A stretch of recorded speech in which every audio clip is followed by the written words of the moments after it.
Martin. Martin. Kita akan mulai segmen berikutnya.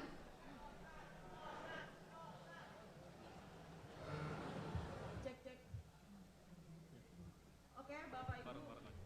Boleh kembali ke tempat duduknya masing-masing. Kita akan segera mulai.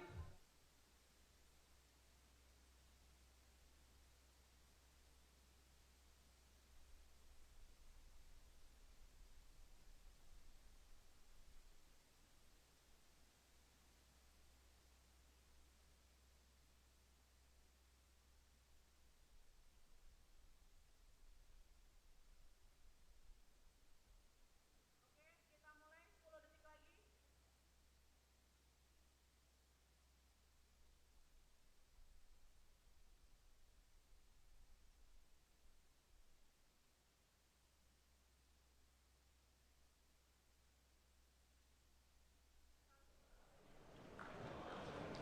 Terima kasih Anda masih bersama kami di Debat pertama Calon Presiden 2024.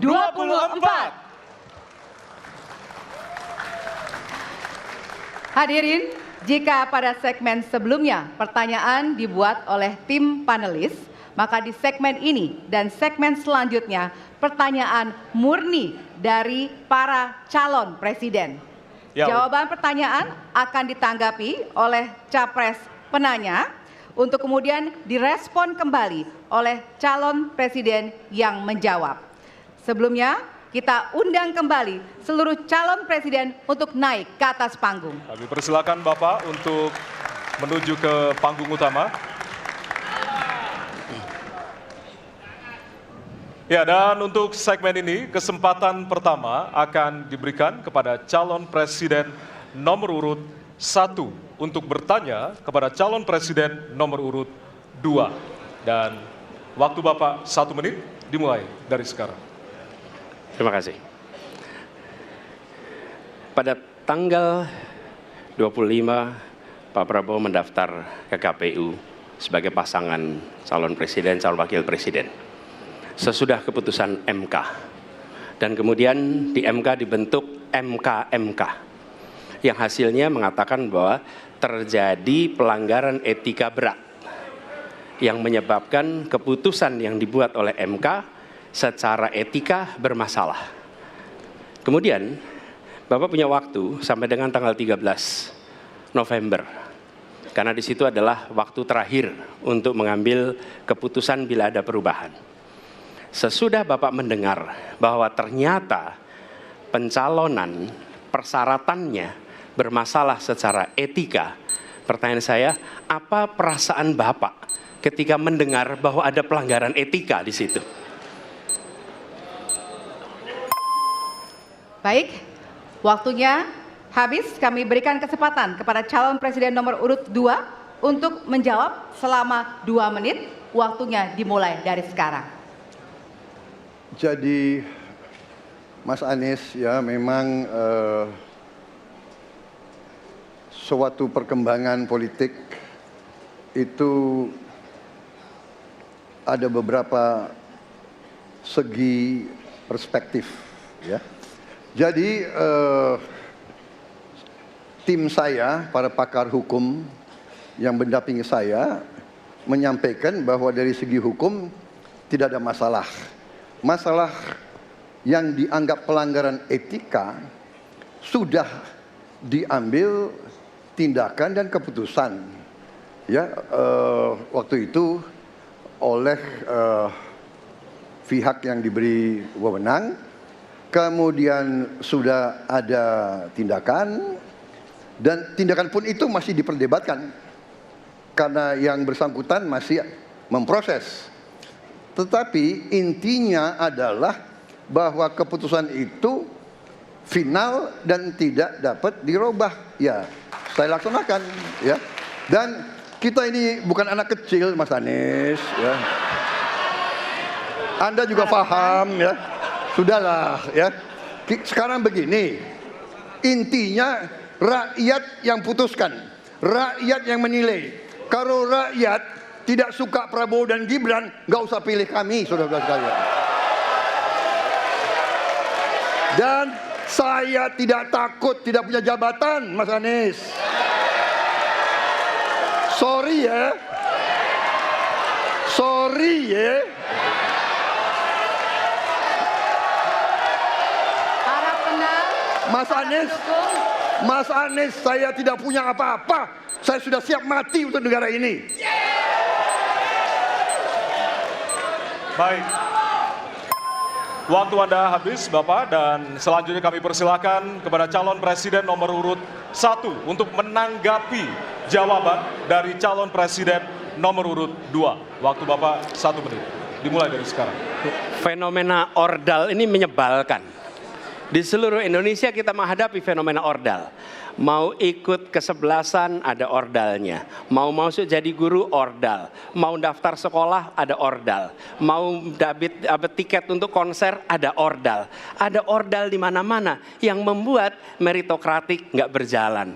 Yang membuat etika luntur. Dan ketika fenomena ordal itu bukan hanya di masyarakat, tapi di proses yang paling puncak terjadi ordal, maka rakyat kebanyakan, dan ini saya rasakan beberapa waktu yang lalu, beberapa orang guru berjumpa dengan saya dan mereka mengatakan, Pak, di tempat kami pengangkatan guru-guru itu mendasarkan ordal. Kalau tidak ada ordal, nggak bisa jadi guru, nggak bisa diangkat.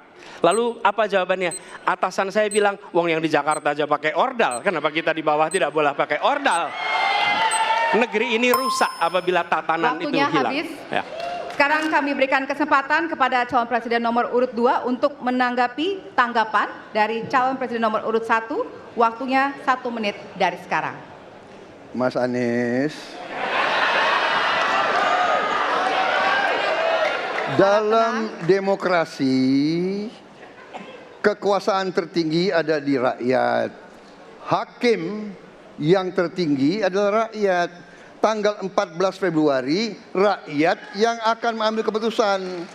Kalau kami tidak benar, salah, berkhianat, rakyat yang akan menghukum kami. Waktu masih ada, Bapak? Sudah cukup? Baik, terima kasih. Harap tenang hadirin, kita akan lanjutkan. Ya, kita akan lanjutkan. Dan untuk kesempatan ini kami berikan kepada calon presiden nomor urut 2 untuk bertanya kepada calon presiden nomor urut 3. Dan waktu Bapak 1 menit dimulai dari sekarang. Mas Ganjar punya pengalaman sebagai gubernur.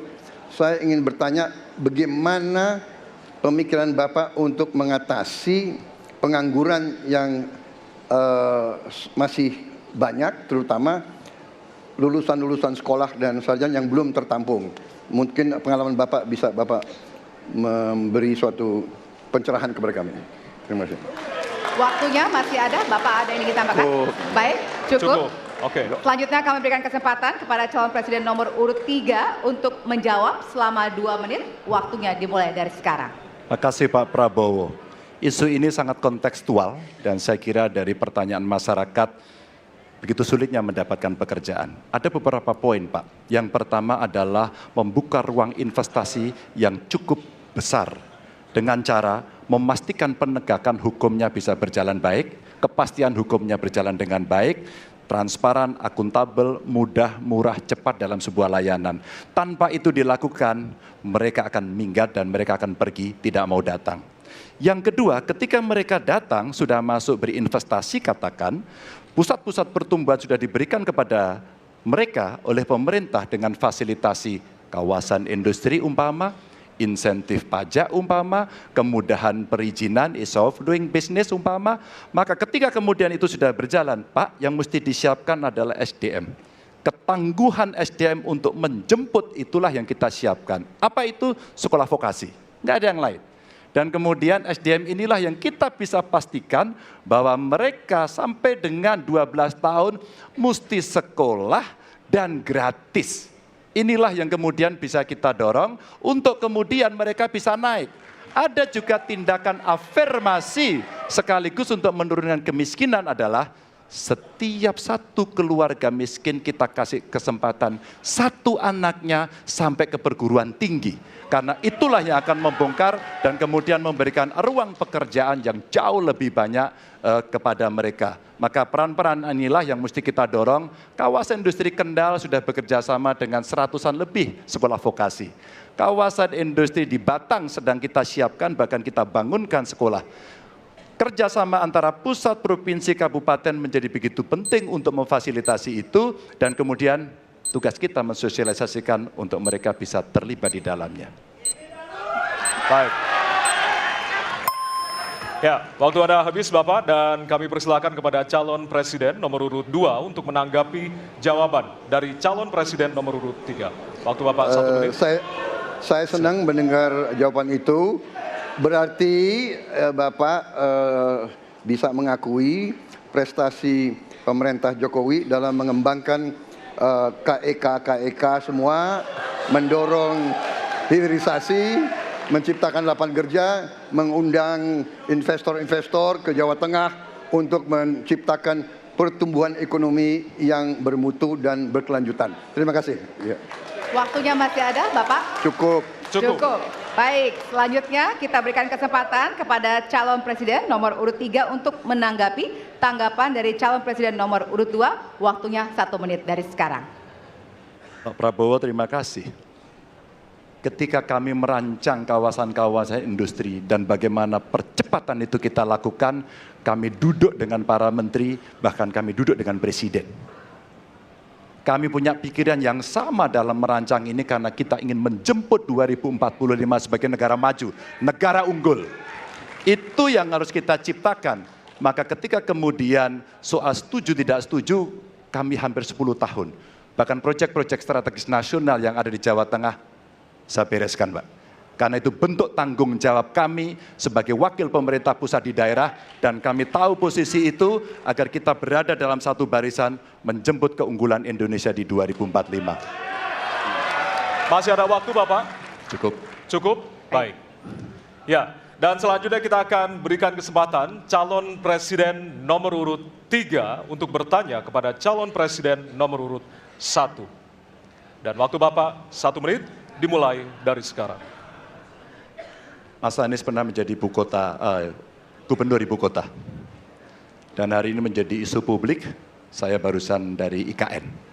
Mas Anies, dengan berbagai kondisi yang ada di Jakarta, traffic jam, orang bermigrasi, bagaimana polusi yang terjadi, saya pengen dapat statement yang clear dari Mas Anies. Apa pendapat Mas Anies ketika kemudian Indonesia sentris itu ingin dibangun, mimpi besar anak bangsa sejak presiden sebelumnya ingin dibangun untuk memindahkan ibu kota dari Jakarta ke IKN. Silakan. Baik, waktunya masih ada, Bapak? Cukup. Cukup, baik. Terima kasih. Kemudian kami silakan calon presiden nomor urut 1 untuk memberikan jawaban selama 2 menit, dimulai dari sekarang. Kalau ada masalah jangan ditinggalkan, diselesaikan. Itu filosofi nomor 1. Jadi ketika di Jakarta menghadapi masalah, maka masalah lingkungan hidup, masalah lalu lintas, kepadatan penduduk, ini harus diselesaikan. Ditinggalkan tidak kemudian membuat otomatis selesai. Justru ini yang harus dibereskan. Kalau kami melihat, begitu kita bicara lalu lintas, kontribusi aparat sipil negara di dalam kemacetan itu hanya 4-7%. Jadi nggak akan mengurangi kemacetan di sini. Yang kedua, soal lingkungan hidup. Kalau yang pindah itu pemerintah, bisnis, keluarga masih tetap di sini, masih tetap ada masalah. Karena itu kami berpandangan, masalah yang di Jakarta harus diselesaikan dengan transportasi umum yang dibangun. Kemudian yang kedua, menambah taman yang dibangun, transportasi umum berbasis elektrik. Dan itu semua dikerjakan untuk membuat Jakarta menjadi kota yang nyaman, aman, kota yang membuat kita bisa hidup dengan sehat. Itu terkait dengan Jakarta. Jadi, jangan kita meniru pemerintah Belanda. Mereka punya kota tua. Ketika kota tua turun permukaan, mereka pindah ke selatan, bikin di sekitar Monas. Ditinggalkan, masalah tidak diselesaikan. Kita harus menghadapi masalah dengan menyelesaikan. Lalu yang kedua, terkait dengan IKN. Ketika kita memiliki masalah yang masih urgen di depan mata kita, di Kalimantan sendiri kebutuhan untuk membangun sekolah yang rusak sangat banyak. Membangun kereta api atau jalur tol antar kota di Kalimantan itu urgen. Yang merasakan dari uang itu siapa? Rakyat. Sementara yang kita kerjakan hanya membangun tempat untuk aparat sipil negara bekerja, bukan untuk rakyat dan bukan pusat perekonomian. Baik. Ya, waktu Anda habis dan kami persilakan kepada calon presiden nomor urut 3 untuk menanggapi jawaban dari calon presiden nomor urut 1. Waktu Bapak 1 menit, disilakan. Apakah boleh saya simpulkan kalau begitu Mas Anies dalam posisi yang oposisi terhadap beberapa kebijakan termasuk IKN menolak IKN dilanjutkan? Terima kasih. Cukup Waktunya? Bapak? Cukup. Baik. Baik, selanjutnya kami berikan kesempatan kepada calon presiden nomor urut 1 untuk menanggapi tanggapan dari calon presiden nomor urut 3. Waktunya 1 menit dari sekarang. Inilah salah satu contoh produk hukum yang tidak melewati proses dialog publik yang lengkap. Sehingga dialognya sesudah jadi undang-undang. Dan ketika dialognya sudah undang-undang, siapapun yang kritis dianggap oposisi, siapapun yang pro dianggap pro pemerintah. Kenapa? Karena tidak ada proses pembahasan yang komprehensif yang memberikan ruang kepada publik. Ini negara hukum, bukan negara kekuasaan. Dalam negara hukum, berikan ruang kepada publik untuk membahas sebuah peraturan sebelum dia ditetapkan. Tapi ini nada-nadanya seperti negara kekuasaan, di mana penguasa menentukan hukum. Dan kemudian dari situ kita berdebat pro kon.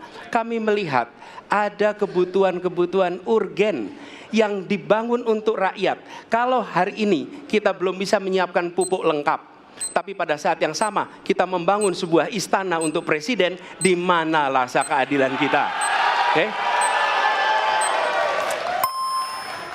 Waktunya sudah habis. Ya, dan kami masih ada 1 segmen lagi. Untuk itu kami persilakan kepada bapak-bapak untuk kembali ke tempat duduk masing-masing. Masih ada 1 segmen lagi untuk bertanya dan juga saling menanggapi. Kami persilakan bapak-bapak untuk kembali ke tempat. Pada hadirin, kami mohon untuk tenang terlebih dahulu. Kita akan lanjutkan debat dengan suasana tentunya lebih hangat. Ya. Untuk tetaplah bersama kami di debat pertama calon presiden 2024.